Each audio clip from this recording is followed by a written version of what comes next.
So you guys refresh. And yes, I had to reschedule this because I was more than 10 minutes late.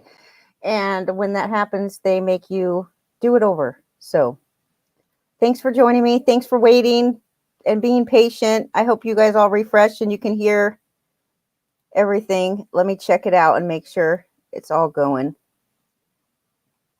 How's everybody? Saturday baseball? Looks right.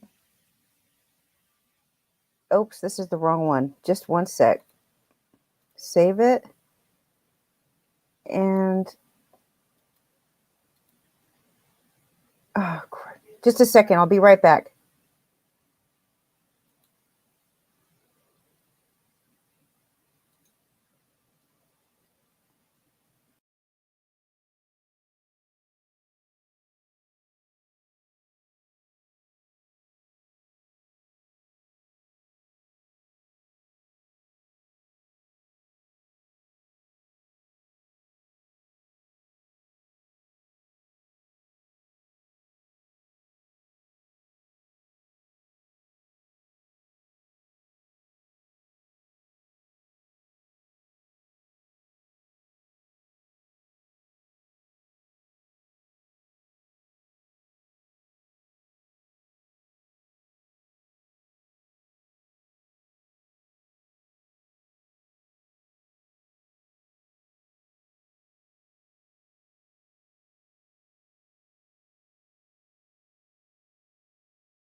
I have to enter the studio. And I think we're good. I think we're live. I hope we're live. I think we're live. I hear myself. Okay, and I see myself and I see Spreaker working and everything is good. And let's get my notes up here. I hope this is worth it waiting for all this time for me. Okay. Hi, Malpal. Nice to see you. I see some people in the chat room.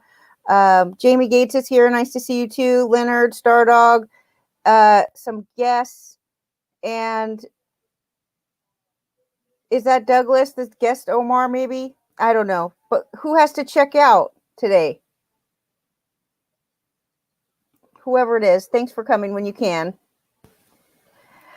All right, Zach Gallen's hurt again. This is what we start the day off talking about. Zach Gallen. Oh my goodness gracious! This year I've just been having a horrible year, and I try to think like, what could I have done differently? I could have drafted some different players, but what could I try to learn a lesson each year. I try to learn and get smarter and say to myself, like, okay, you made a mistake.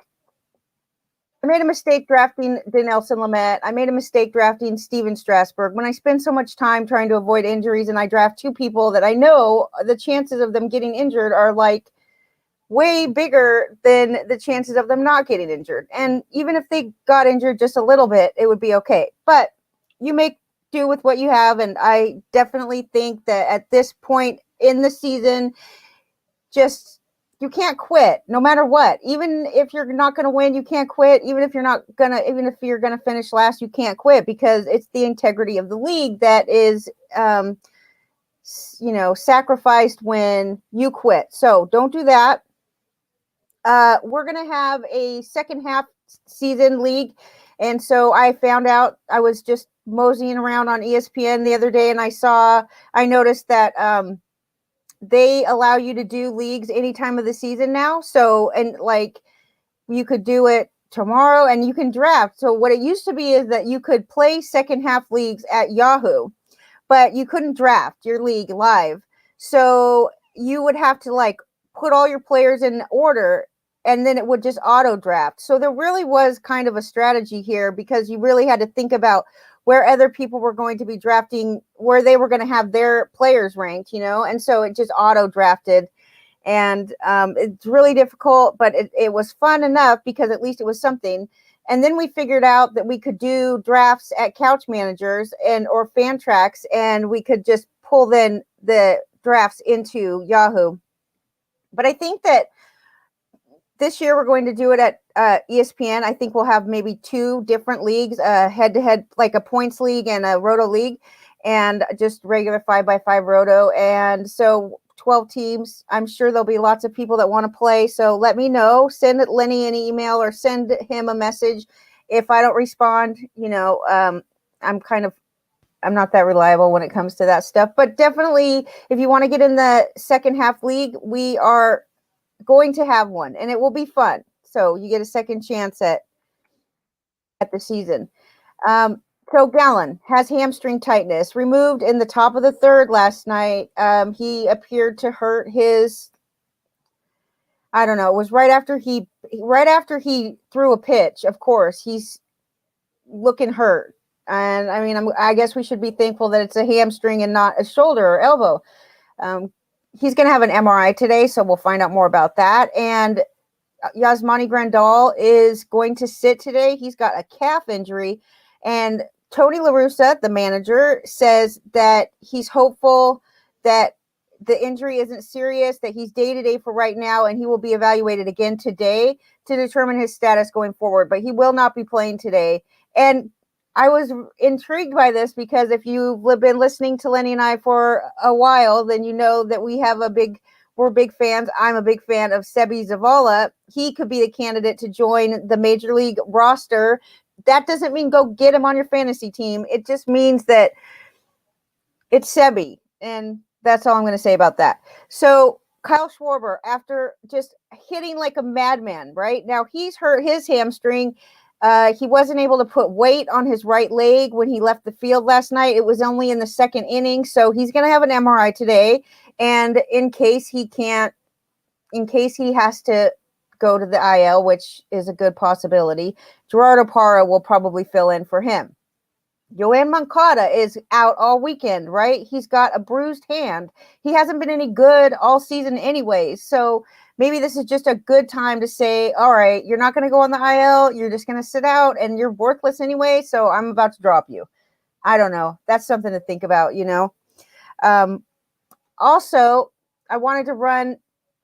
I know this trade, I ran it by Malpal yesterday. I don't know. I didn't answer your question because I didn't want you to know who was getting which side of the trade. But I was thinking about making a trade, and it would end up being Adam Wainwright and Michael Conforto for Adam Frazier and Wilmer Flores. Or I could probably get a different hitter, but I'm definitely going for Wilmer Flores. So don't even try to talk me out of that part. I have a lot of pitching. I really am desperate for hitting. And the fact that Flores plays all over the place is huge in this NL only league that I'm talking about right now. And while I know that Michael Conforto is probably the best hitter of the bunch, he's not the best hitter this year. In fact, he's absolutely horrible. And even Lenny was like, no, you can't do that. That's just absolutely no. Well, this is exactly how you feel at first impression. When you hear this trade, you're like, what? You're going to trade Conforto and Wainwright for Wilmer Flores and Adam Frazier, or I could probably get Willy Adames instead, or Brandon Crawford. The trade that was offered to me was Adam Wainwright and Conforto for Brandon Crawford and Jesus Aguilar. I'm not even going to be messing around with Aguilar, okay? And I don't really like Brandon Crawford either. I'd rather have Wilmer Flores just because of his position eligibility. So Conforto did just come back from injury. But even before he was hurt, maybe he was hurt the whole time, and that's what he needed to do. Is, maybe he was injured the whole season. But before he went out on the injured list, he was horrible. He was batting like 100. He has 2 home runs on the season, the entire season. He's played in 43 games, and he has 2 home runs and 15 ribbies. He's batting third in the lineup. This guy also has Brandon Nimmo, which I don't really like the fact that he only plays outfield, but it would basically replace Conforto. The person that I'm trading with or potentially trading with really is desperate for a pitcher. Plus, he just had Nimmo come off the IL and another player that he can't fit into his roster. So he's in need of this. Like he does need a pitcher desperately, and he definitely needs to get rid of a hitter in some way. So I'm thinking about that trade, and I know that Wilmer Flores is probably hitting out of his mind right now. No, in fact, I know he's hitting out of his mind. But Conforto's horrible, and I don't really need Wainwright too much. The most I need, like I'm so close to gaining points in this league and hitting. If I could just like I'm one home run from a point. I'm 2 home runs from 2 points. I'm like 1 stolen base away from a point. I could be gaining so many points just by having somebody in there. I think Adam Frazier is great, but he hasn't really been hitting that good the last week or so.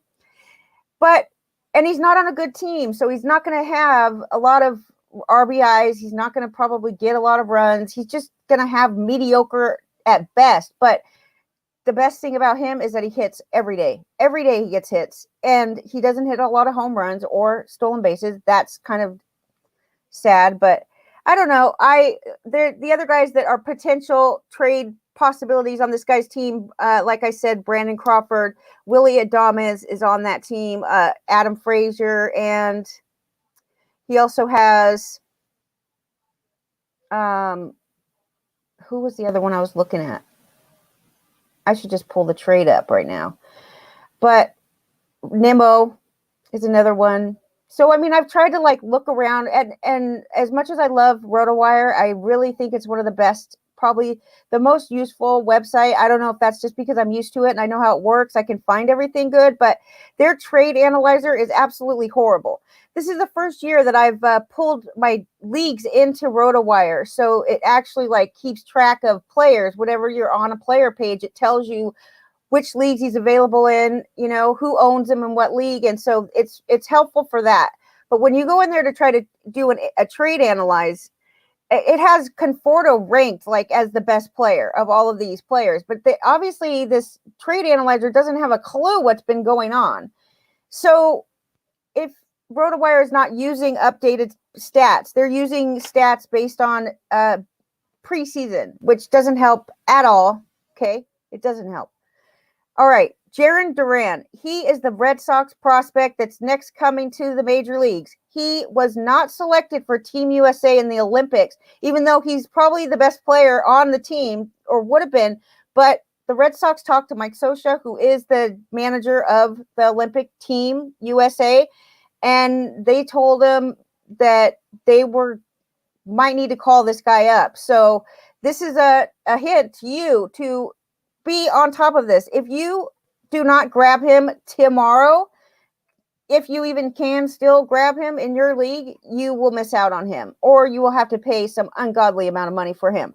He is doing really good. He's got 15 home runs in 39 games at AAA this season, so a 971 OPS, and he did not get selected for the Olympics. That means he's coming to majors. Just know that. Now, here we go. We have I could probably do like a whole show on Shohei Ohtani, right? This guy hits 2 home runs yesterday. He steals second base. He scores the game-winning run in the bottom of the 9th inning. It's like this guy's having a dream come true season. And Lenny would tell you to sell this guy immediately. And, I have a hard time doing that because probably bad reason, but it's just he's fun to watch for me. I think he's fun to watch. I think he's great fun to have on your team. And I do wonder, though, what's going to happen. They're talking about maybe letting him pitch in the All-Star game along with hitting, along with home run derby. This guy is not like 6'2", 220 pounds or anything. He's like a little guy. He's not a big dude. Anyways, he is on pace for 60 home runs right now and 24 stolen bases this season. There's only been 2 50-homer, 24 steal seasons in Major League Baseball history, okay? Now, who do you think they were? There's 2 of them. 50 homers and 24 stolen bases in a season. And this goes all the way back to 1955. That's your hint, okay? Tatis, though, is on pace for 50 home runs, 51 home runs, and 33 stolen bases. Tatis is on pace for this. So Ohtani is 1 home run away, which he will obviously have another home run sooner than later, probably. Anyway, he's only 1 home run away from tying Hideki Matsui for the most home runs by an Asian-born player in a single major league season. Hideki Matsui had 31 in 2004. I can't believe it's July 2nd, and I mean, this is unbelievable. Ohtani's 30 homers are the most before the All-Star break by any American leaguer since Aaron Judge did it in 2017, and he's the first player in American League history to reach 30 home runs and 10 stolen bases in the team's first 81 games of the season. So here's a genius of the day. Ready? That other one was kind of a genius of the day, but who are the only National League players to reach 30 homers and 10 stolen bases in the first 81 games of the season? Nobody else has done it in the American League, but there are two that have done it in the National League. One of them is still playing today, so there's a hint there, and he's not in the National League anymore. The Giants, they have the most wins through 81 games since they moved to San Francisco in 1958. Okay, that's pretty good.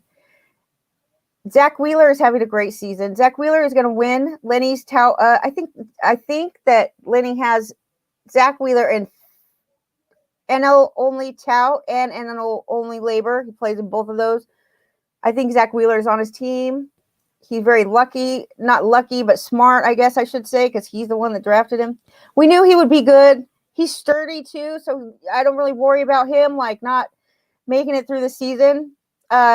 He's now allowed 3 runs in his last 32 innings. All 3 were in one start. So take that start out. He hasn't allowed any runs in a long time. He has the lowest ERA by a Phillies pitcher in the first 17 starts of a season since the mound lowered in 1969. ERA by Phillies, Steve Carlton, 1980. He had a 1.83 ERA. Zach Wheeler has a 2.05 ERA right now. Vladdy Jr., yay, he was the leading vote getter in both phases of the All-Star voting. He's 22 years old, and he's the youngest overall leading vote getter since voting was returned to the fans in 1970. That's pretty fun for him. He deserves it. The Brewers won again yesterday. They've now won 10 in a row. Since 2018, only the Dodgers have a better record than the Milwaukee Brewers among National League teams. Amazing, right? If I said to you what team has the best record in baseball since 2018 next to the Dodgers in the National League, or maybe just all over? Is it NL only? I can't think of an American League team that has more than that. Maybe Houston. So anyways, the Brewers now have the biggest lead in the National League at 7.5 games over the Cubbies in the National League Central. The Cubbies' playoff chances right now, they're 13.5% according to Fangraphs.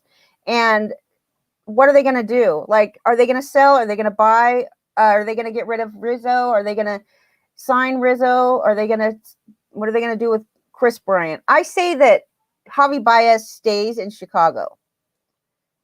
They have Javi Baez Way, they named a street after him, so they have to keep him. I'm just kidding. They don't have to keep him. But I do think he's staying because he's a fan favorite. I'm pretty sure he's a fan favorite in Cubbyville. Cedric Mullins, Baltimore leadoff batter. He has 14 home runs right now. If he played every game at Yankee Stadium, okay, if he was a Yankee this year, batting at leadoff in Yankee Stadium, he would have 23 homers instead of 14. That's interesting, right?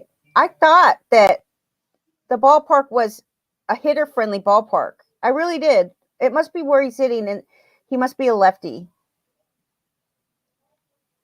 I don't know. That's just my guess.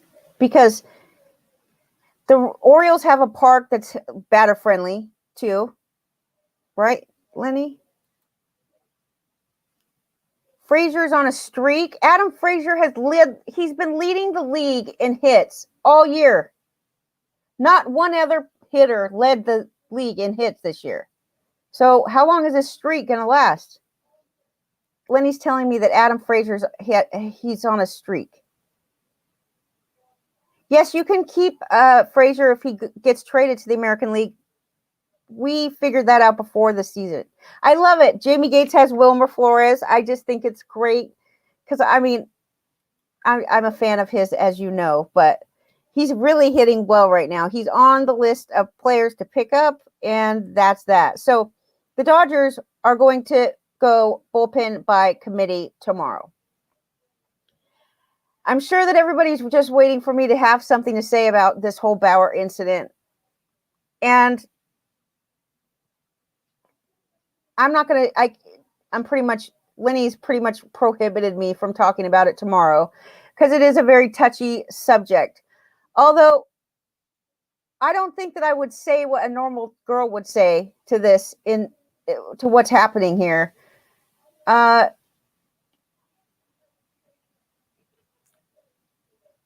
I feel like I'm just gonna say just one thing real quick about it. Bauer made it very clear that he is not going to be faithful to anybody, that this is what the type of, that he's single and he plans to stay single, at least for the near future. He met a girl on Instagram. They did whatever. They both consented to it. It's very clear that they consented to it. In fact, she came back again for the same type of thing. And I feel bad for Bauer, but he wasn't being very smart. And as much as I do think that it was consensual, I think to myself, like, I'm not even going to make judgments on what other people do in their own lives, because you're allowed to do whatever things that make you feel good, whatever. But it was consensual, and I just can't stand the whole way that Ken Rosenthal and Bauer don't like each other. It's very clear. Bauer has made very rude comments about Ken Rosenthal being a gossip blogger, and so I think that Ken Rosenthal has it out for Bauer, and the writers that do have it out for Bauer, they really hate him. And right now they're letting everybody know what a creep he is. And I just can't stand it when these writers try to act like they're something better, or when they say stuff like baseball cannot let him pitch on Sunday. They just can't. They have to take a stand.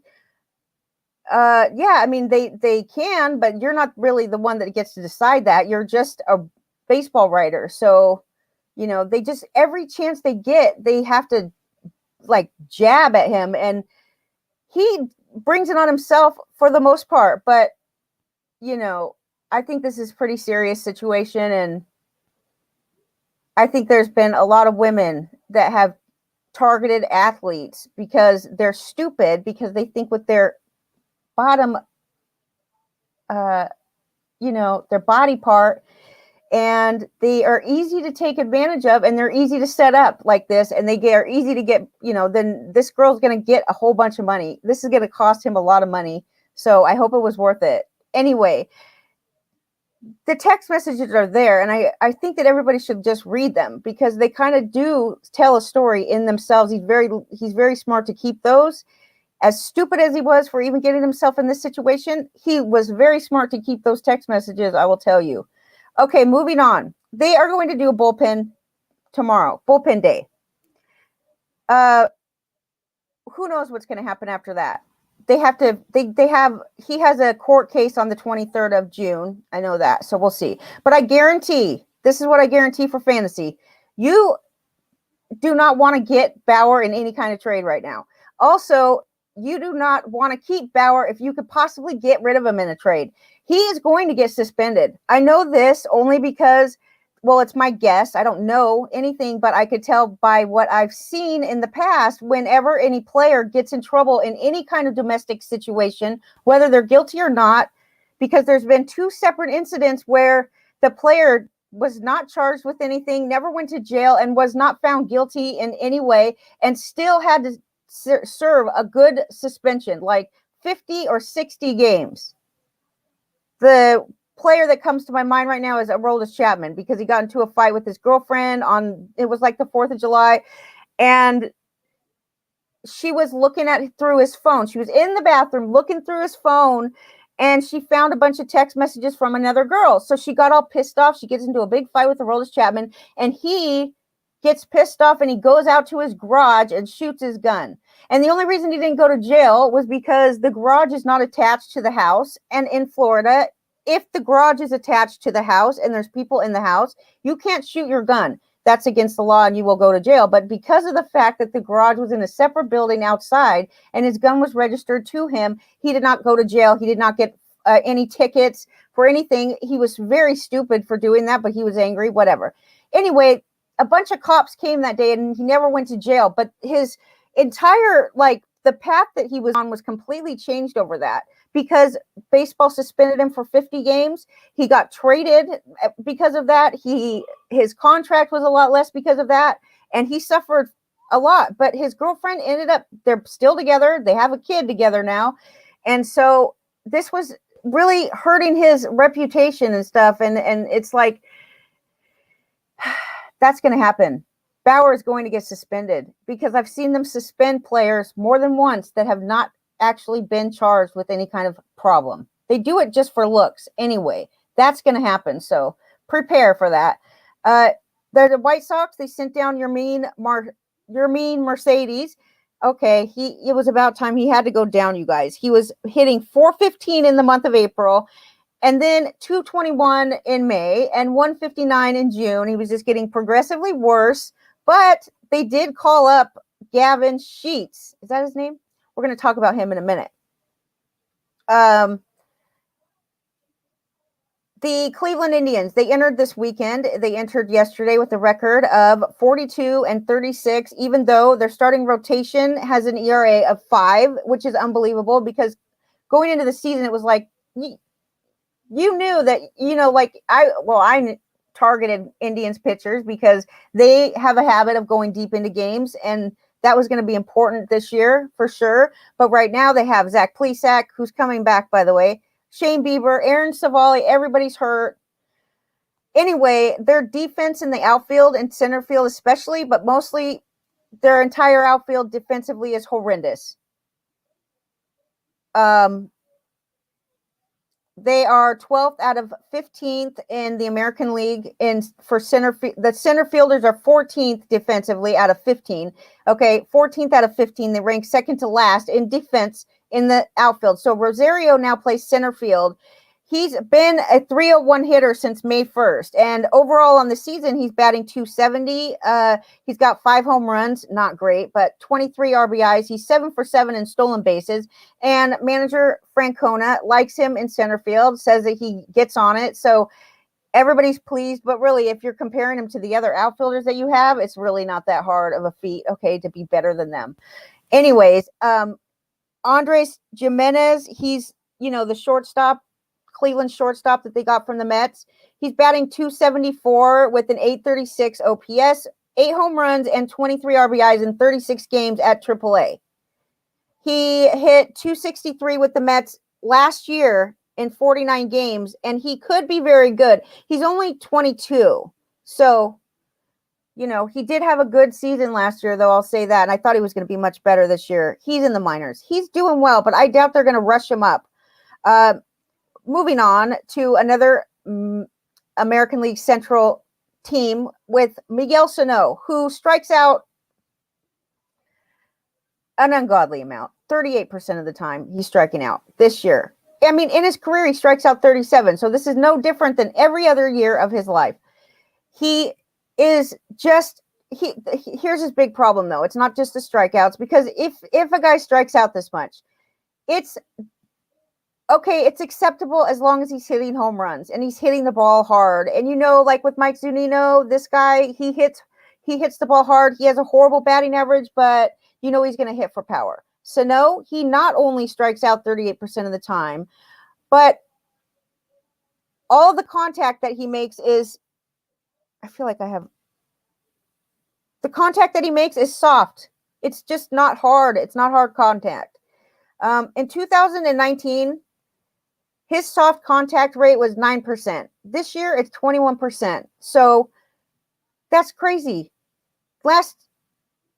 In 2019, it was 9%, and last year it was 10% soft contact. This year, it's double that.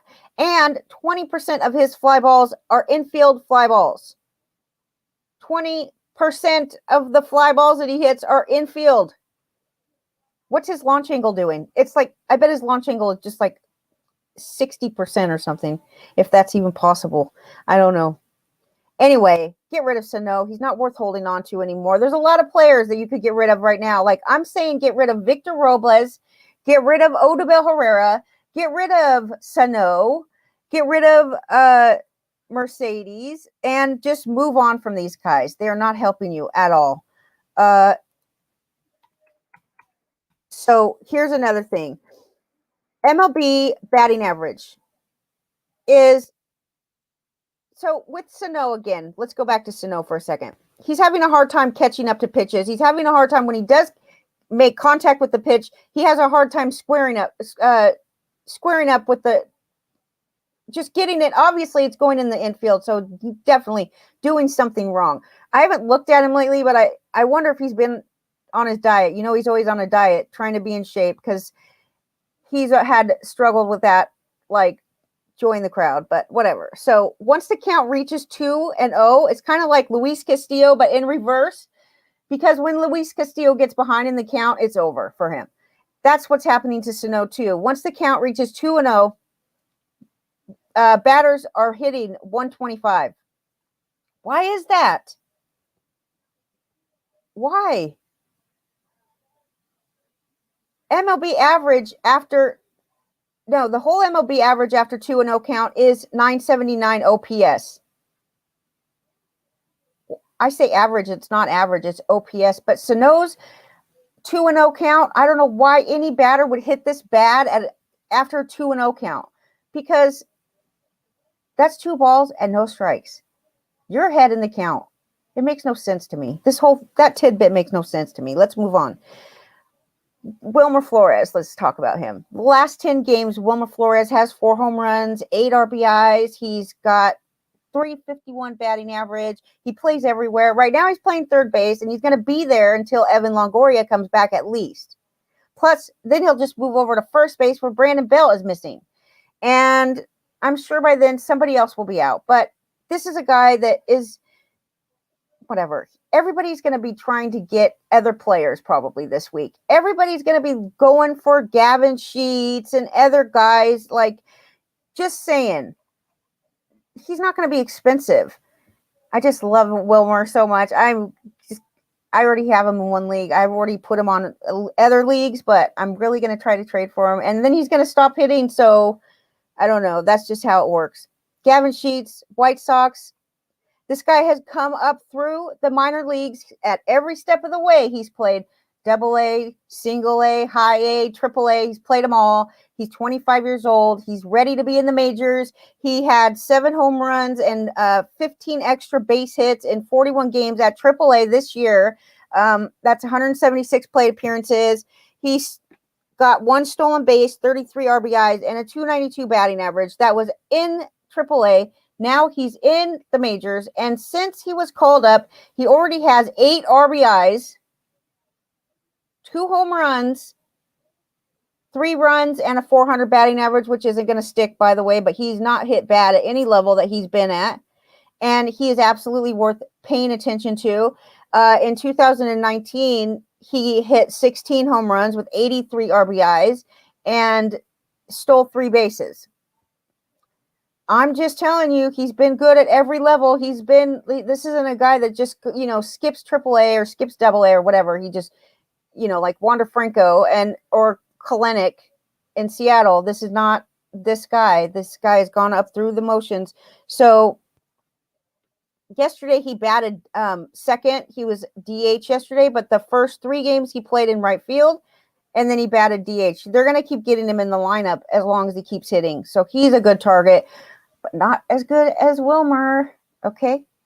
Brandon Nimmo is on the list. He's activated from the 10-day injured list. He bats leadoff for the Mets, and he will bat leadoff going forward.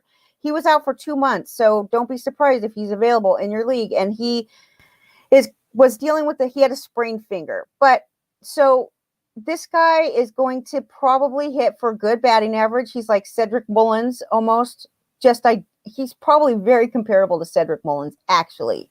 He did not hit well in his rehab coming back when he was in the minors. He played in 9 games, okay, on his road to recovery, and he batted 172 in the minors. So that's not good. He got hit by 2 pitches. He walked 5 times. He didn't hit any home runs. He got no RBIs in 9 games, and he scored 5 times. But I'm telling you, he was batting horrible. If that transfers over to the majors, there's a problem. Before, though, he got hurt, before he had the sprained finger, he was batting .318 with 1 home run, 5 doubles, 8 RBIs, and 2 stolen bases in 22 games. So everybody's excited about Luis Patino, Tampa Bay pitcher. I'm not that excited about Luis Patino. I don't know what he's done that makes everybody so excited about him, but they all like him. Like the Athletic podcast, they were just going off about how great he is. And it wasn't just one of their shows. They have 3 different baseball podcasts. I listen to them when I get ready for this show. They were just praising this guy so much. Okay, he's 21 years old. Okay. In AAA this year, he's started 5 games and he's pitched 20 innings. And that, to me, that says 4 innings each start. That's not stretched out enough to me. Plus, he did good. He had a 2.21 ERA.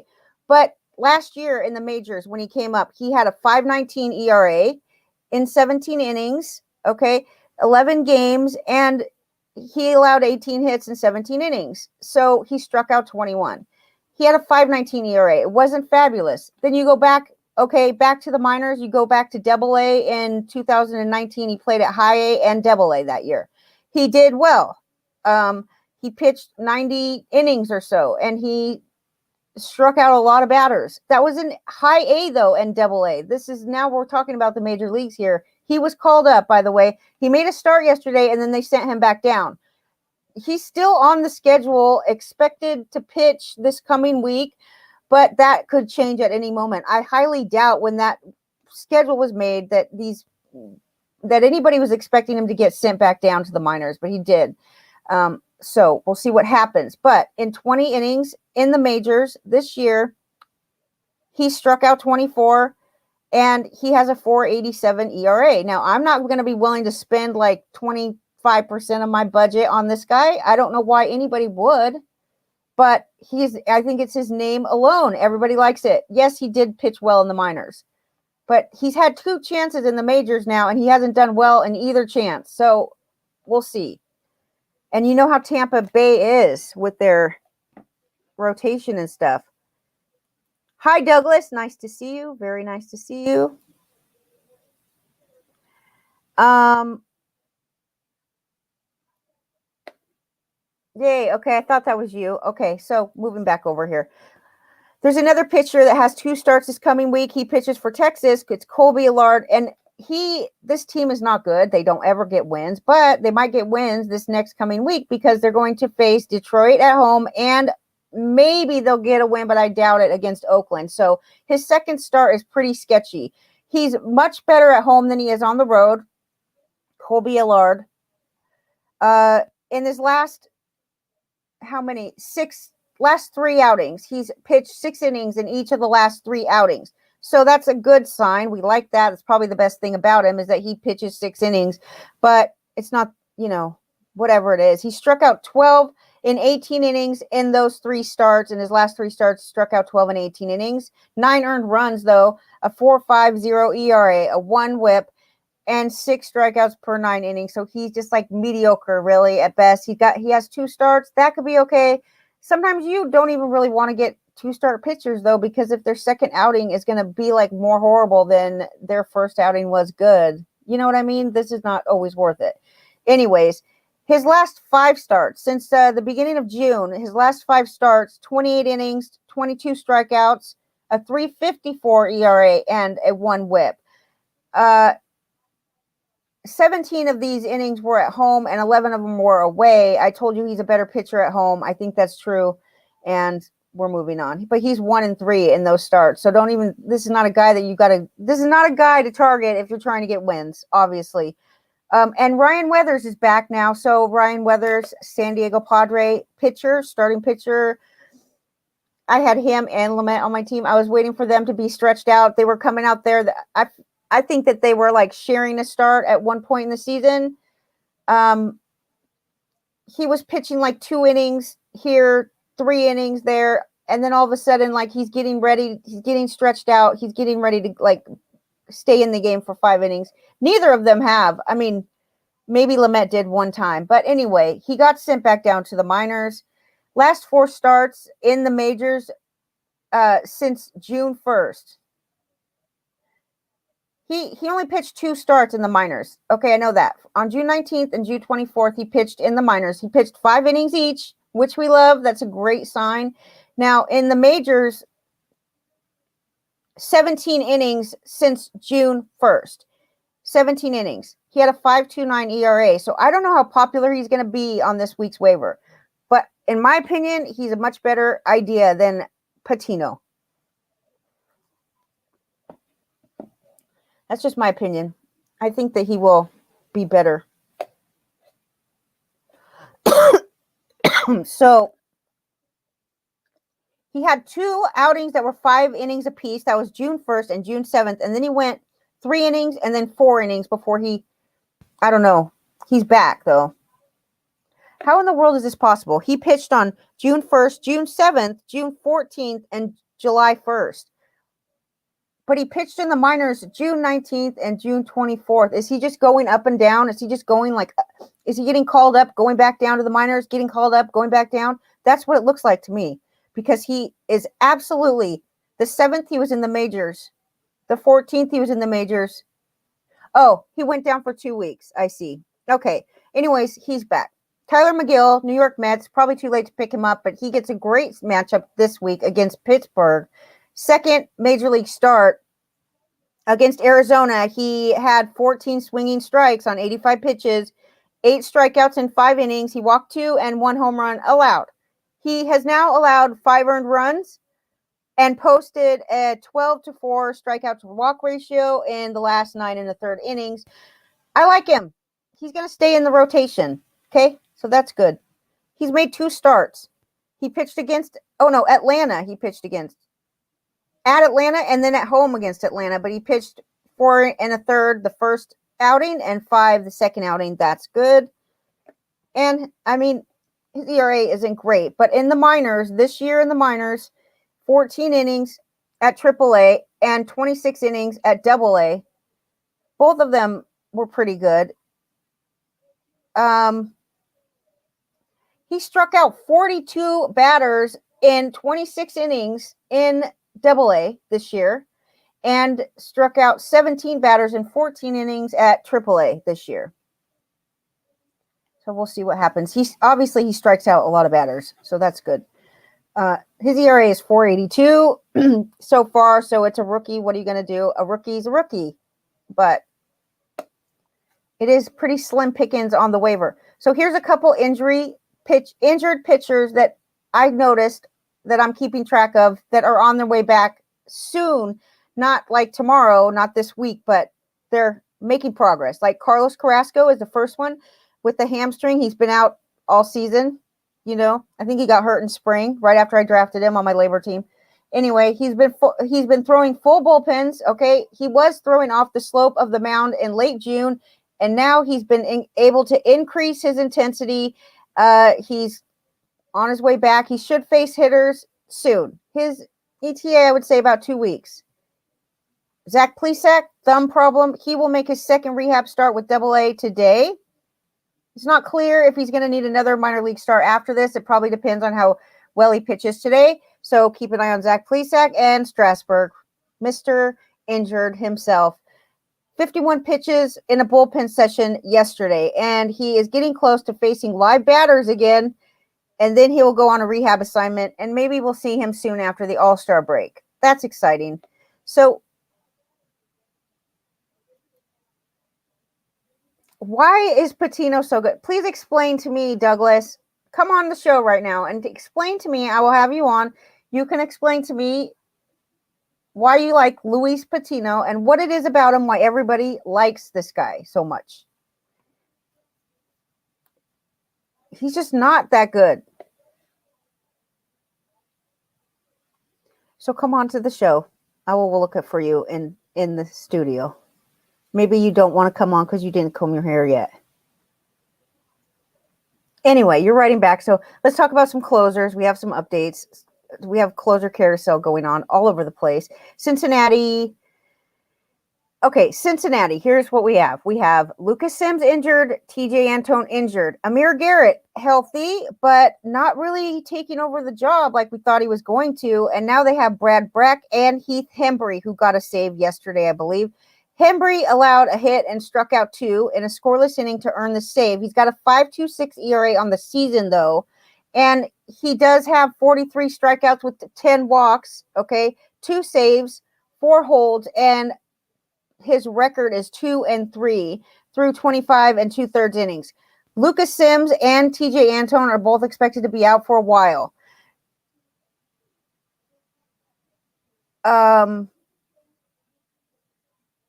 What is this? I don't know. This is crazy. Is Sean Doolittle on the freaking Reds? I cannot place him because he's been on more than one team lately. Let me look at it real quick. Yes, he's on the Reds. He's in the mix too for saves. He started to change his pitch mix. He was working with the pitch coach really heavily, said that he was working with the pitch coach, and he actually just recently threw his first slider of the season and his first changeup since 2016. He was throwing his fastball all the time. It wasn't really working for him. He did pitch a scoreless inning against the Braves, and I wouldn't be that surprised if he got a save or 2 also. So this is not a situation that is nobody's going to be the closer on this team for the season. They do win games every once in a while, so that's a good thing. Some of these teams we're going to talk about, they don't even have enough saves to even worry about who's going to get the saves. For instance, I think that Baltimore, I don't know if they've even had 10 saves, or Arizona, they have like 6 saves on the season. That's all they have. So when you start like doling out saves to other pitchers, that's not ever good. Okay. Anyways, so there's all of this going on. Brad Brach has saved a couple games recently, or maybe just one, but he's in the mix. Heath Hembree, I wouldn't really bother with him too much, but he could get saved. My point of the matter is Amir Garrett's the best closer on this team, what they have right now, but he's not getting the save opportunities all the time.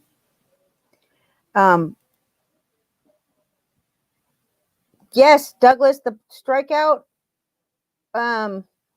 their strikeout run differential, their strikeout differential in Tampa, it's absolutely horrific. They cannot keep leading the American. Well, so I think that the Toronto Blue Jays are going to win the American League East. That's just my guess. But Boston obviously is staying in the mix. I don't know how, but they are. In Pittsburgh, you have Rodriguez. And the reason that I bring up this is not because he's not a good closer, not because he's going to lose his job. He's actually going to get traded. I'm pretty sure of that, because who else on Pittsburgh is worth trading, really, besides Adam Frazier? And there's one other guy. Is it Brian Reynolds?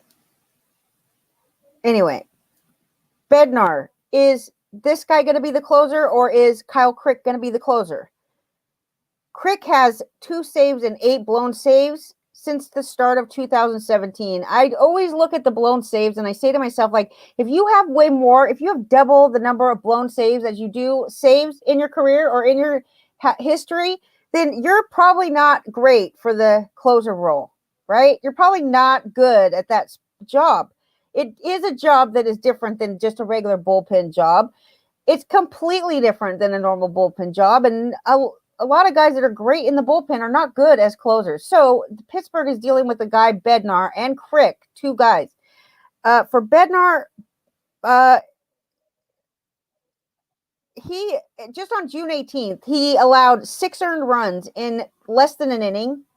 And he doesn't have any saves or blown saves in the last few, in the last while. I only did, I did his last 7 appearances, 6 innings, but 7 appearances. And he has no blown saves, no save opportunities, because Richard Rodriguez is the closer. I would imagine that they have to give someone else a chance. If they do plan on trading this guy, they have to at least see what they have. He is much better at home than he is away from home in Pittsburgh. He has a 7.13 ERA on the road and a 2.22 ERA at home. This is Bednar we're talking about right now. So I don't know who they're going to have. They have zero qualified closers in Pittsburgh. So maybe it's going to be a youngster that we haven't even seen yet. Maybe they'll pull somebody out of the rotation that isn't cutting it, because there's plenty of those going around, but they do not have a closer, a specific closer on this team to speak of. So it could be anybody. But like I said, Kyle Crick, don't even think of taking a chance on him. He has been horrible in the closer spot. Whenever he's had a chance to get saves, he's horrible at it. That's all for that. So if there's anybody to target, it's probably Bednar, but I don't think that's going to last long. We'll see. Arizona is the other team on this list with the closer carousel going on, and Arizona has DFA'd Stephon Crichton, and they've only had 7 saves on the whole year, so this isn't maybe not even worth talking about. But Joakim Soria did get a save the other night, even though he entered the 9th to protect a 2-run lead, and immediately he allows 2 base runners to get on base. 2 runners to get on base, and he did get, well, I won't say got lucky. He was able to induce a double play, so he did get out of the situation. But immediately upon getting this opportunity to save, to just go out there and protect a lead that Arizona finally had, and he blows the lead. Anyways, since 2016, he's 16-24 with 22 saves and 26 blown saves. So this is not the Joakim Soria that we remember from prior to 2016. Okay, then he will never be that. He has a 3.81 ERA, which is horrible for a closer or a bullpen guy. I like Kevin Ginkel, but Kevin Ginkel got sent down to the minors, and he is not even doing well down there. I checked, so he's just not even, shouldn't be in this conversation. Douglas, are you coming on? I don't see you. I wish you would, though. So yeah, he's 16-24. That's his record.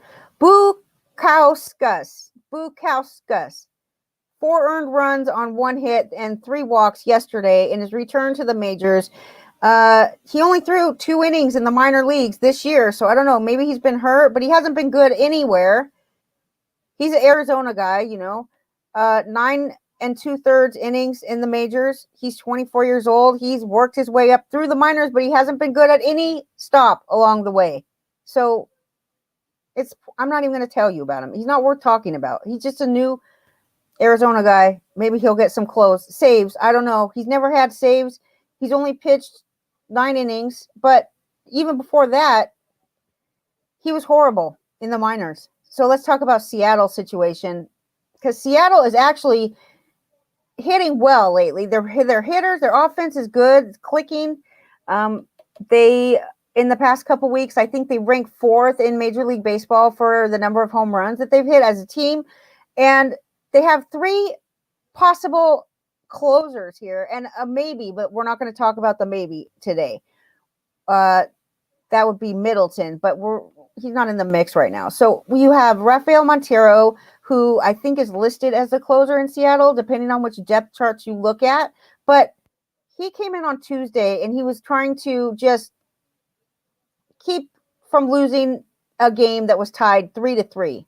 And he allows a 3-run home run, 3 earned runs, 4 hits, and he got 1 strikeout in 1 inning. So he was failure in that spot. I think they lost the game that day. And then Kendall Graveman, he might be listed as the closer too, depending on which depth chart you look at. He walked 1 without allowing a hit over 1 2/3 scoreless inning to pick up the win. Okay, that was on Wednesday. So he's coming in for multiple innings, but he also gets saves. He gave up his very first earned runs of the season in June. And he finished June with a 3.52 ERA, a 9.1 whip, 0.91 whip, 4 strikeouts and 2 walks through 7 2/3. He had a win and 2 saves over 7 appearances. That was all of June. Then you have Steckenrider, who is showing up on certain lists of, there's a pitch efficiency list that is put out by Fangraphs, I believe.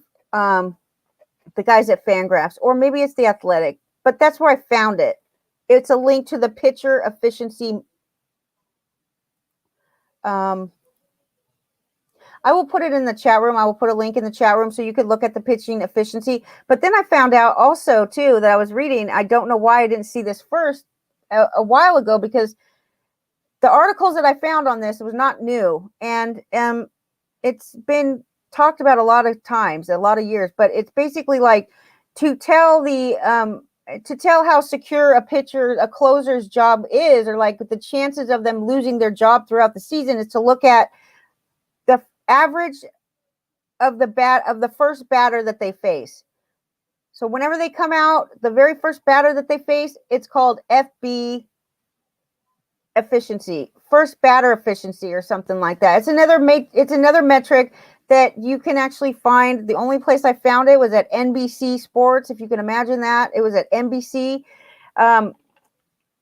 It just basically shows you what the batter's batting average is, the very first batter that they face. I guess it's supposed to tell you the chances of a pitcher losing their job throughout the season. Like, do they get just shelled the very first hitter, kind of like the guy that we just talked about, Mr. Rafael Montero, or even better, who's the guy that came out and immediately gives up 2 base runners? Soria, I think, was it?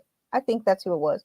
Anyway, Steckenrider is showing up on these efficiency lists. He's showing up as a quality pitcher on both of these lists, I think. And he could be okay. I think he's probably got the best chances of getting saves. I think he's probably the best at the job. But, okay, the other day he had an unearned run on 1 hit, struck out 1 in the 10th inning on Wednesday night. He got his second save of the season. Both of his saves this season have come since June 14th. So he's getting more opportunities. And he hasn't given up an earned run in his last 10 appearances. So he has a .80 whip and 10 strikeouts with 3 walks over his last 10 appearances. And Montero is just not getting the job done. He's got 7 earned runs in his last 3 games. So Steckenrider is the next guy on the list. That's who I recommend of any of these guys in Seattle. In Baltimore, you have Mr. Hunter Harvey, who is hurt every year, all year long, every year since he was drafted. He's been hurt. He was placed on the 10-day injured list. No surprise there. Now, this would be a right lat strain, and he's going to miss at least a month. And the next guy on the list is Paul Fry, who can't get the job done either. Paul Fry has given up 8 runs on 12 hits and 8 walks with 11 strikeouts in 11 innings across his last 11 appearances. He is not getting the job done. He's not going to keep the job when he's pitching like this. He's got a 3.77 ERA, a 1.29 whip. And he's got, even though he does strike out batters, okay, he's got 42 strikeouts and 16 walks in 31 innings. And that's on the season. He's got 2 holds, 2 wins, and 2 losses in his last 6 appearances. Cole Sulser is the guy because he's had 3 saves since June 1st.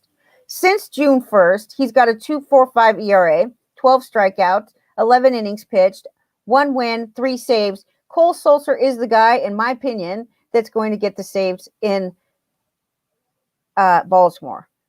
Not that there's a lot of saves going around, by the way, but Valdez is hurt. Hunter Harvey is hurt. Everybody's hurt. Paul Fry can't get the job done. So that's it. That's the only one left. That's what it is.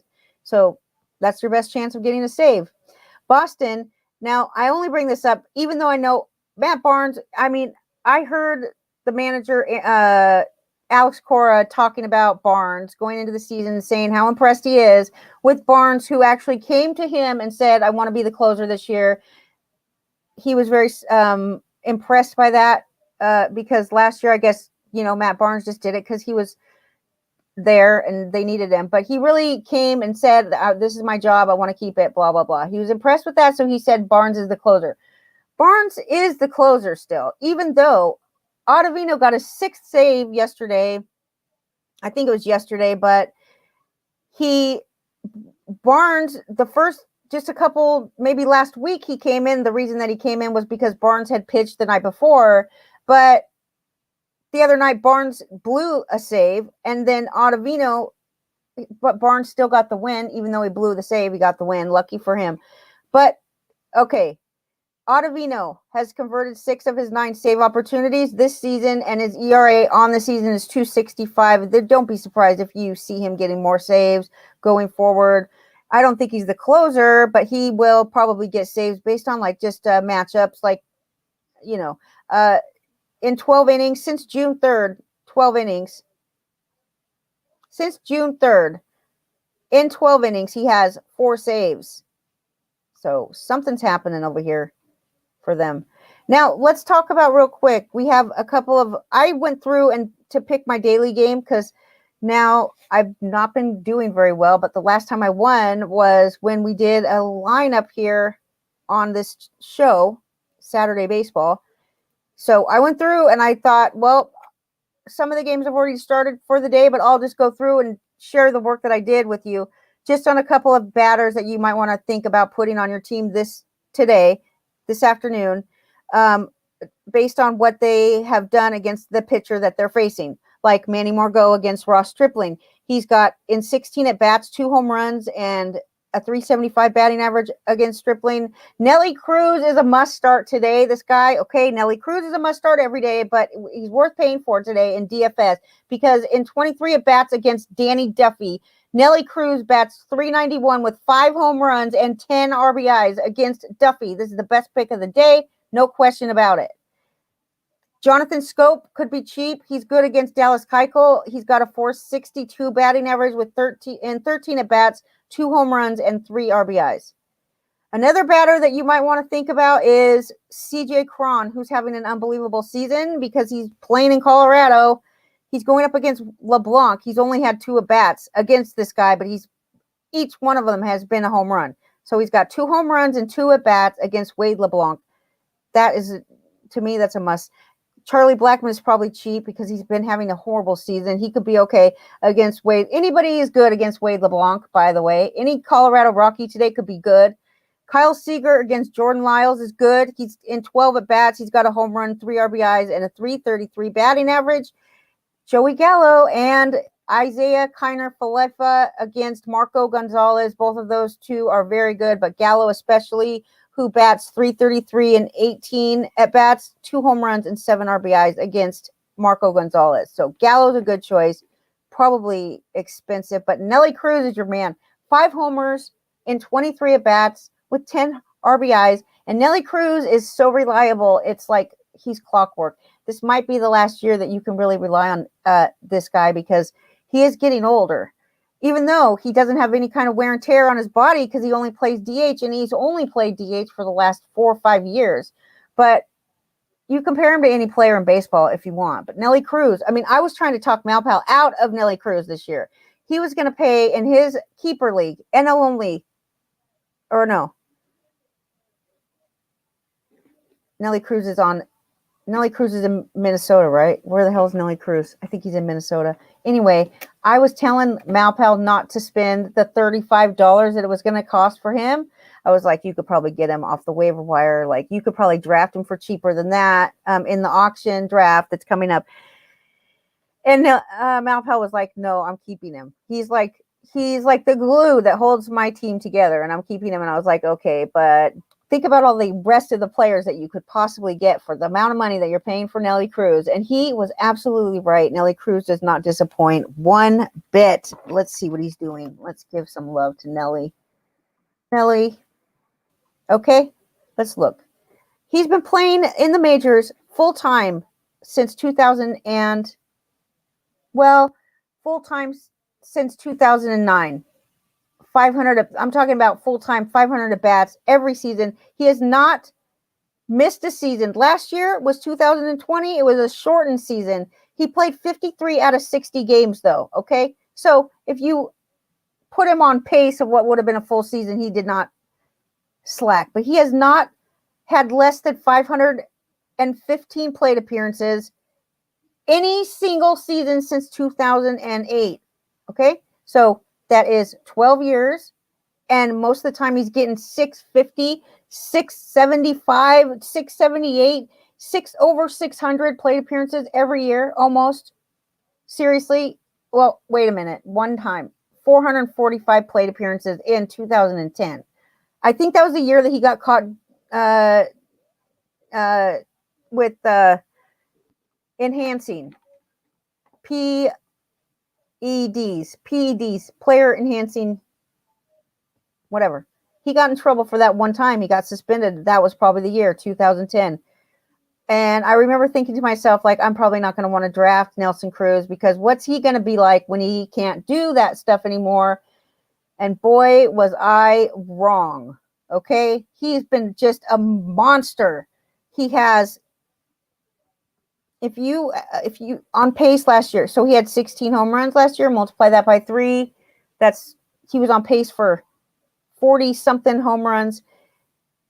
I mean, this guy hasn't even, it's really stunning. Like, his numbers are really something to look at. And so that was a good idea. It was an AL only league. Malpal was in. Still in. He says the Yankees should sell. What a mess. The Yankees. The Yankees, ever since I became the fan of the Yankees, they don't hit anymore. And I only know that because Lenny reminds me of that all the time, or he says that. He likes to say that because of me. The Yankees aren't hitting. So I think I'm jinxed for everybody. Tomorrow's our last day on Sirius for the season, which I think is great. Lenny doesn't like it, but I think it's whatever. I try to just look at it as a positive. And Lenny and I will be on Sunday mornings here at the website doing a show, because that's what we say anyway. But for now, we're planning on next Sunday doing a show right here on the network, and that will be Sunday morning before Douglas gets on at noon. And then George comes on at 6:30 every Sunday. So don't miss George. And Douglas is not coming on tomorrow because he's taking off for the 4th of July. But everybody, I hope that you have a wonderful 4th of July. It's great celebrating the birthday of the country, and the best country in the world. And I mean, it's a great holiday. Be safe and eat lots of ribs. That's what we're having, ribs. And that's it. The honeymooners. I do like the Yankees. I hope you still, I know. It depends. I needed a change in my life. So I figured, since I live in New York, and really, I was actually like, this is what really pushed it over for me. When I decided to be a Yankee fan, because the Yankees were booing the Astros, and they were booing the Astros so bad, the fans. And I just thought it was great fun. The fans, I used to just despise the Yankee fans because they were just horrible. They have like no patience for their team. They expect the team to always be doing well. The Mets fans are much better fans, in my opinion. But no, lately I've been actually really liking the Yankees fans. One day they were throwing trash out on the field, and they like to boo Aaron Boone sometimes. I don't know. It's probably bad sportsmanship, but I think because we live here on Long Island, and I thought, what better team, to like. The Red Sox. I don't know. The Red Sox, I don't like their ownership decisions that they've been making lately, and I just don't really like their whole way of being. I don't know. They're too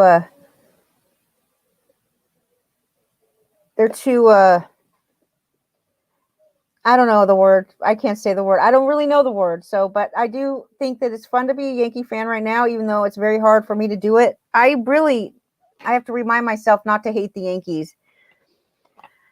That's it though. I think I do have some. Oh, I do have a Yankees locker room with Vic DiBitetto, but I already played that on Friday, or Thursday, so I won't bore you with it again.